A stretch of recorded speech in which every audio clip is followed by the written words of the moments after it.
আমরা পেলাম, তখন দেখলাম যে সিগুয়া এসএসকে আছে, কিন্তু তার আগে থেকে এখন আজ পর্যন্ত অনলাইনে দেখছি সিগুয়া প্রাথমিক বিদ্যালয় আছে।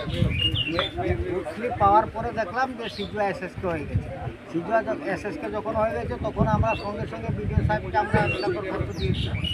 বিডিও সাহেবকে 7 দিন পরে যখন কোনো আমরা কিছু পেলাম না, ডিএমের কাছে দিয়েছি। হ্যাঁ, তো আমাদের কেউ কিছু আমাদের কথা এখনো বোঝেনি।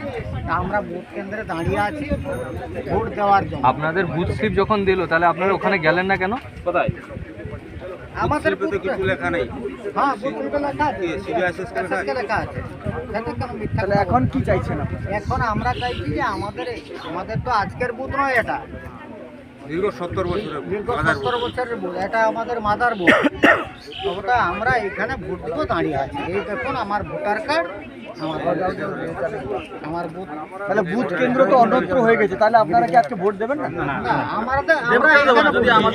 ভোট দেবে না। আমরা ভোট দিব, দিতে যাব না এখন। না, আমরা ভোট দিতে যাব, ভোট দিতে যাব যদি সরকারিভাবে এসে আমাদেরকে প্রতিশ্রুতি দিয়ে আমাদেরকে নিয়ে যায়, এখানে নিয়ে এসে ছেড়ে দিয়ে যায়, এবং এর পরের বারে আমাদেরকে যদি এখানে আমাদের ঠিক করে দেন তাহলে আমরা যাব। আমার নাম? আমার নাম সন্দীপ নন্দী। দেখি আমরা বুথ স্লিপে দেখুন।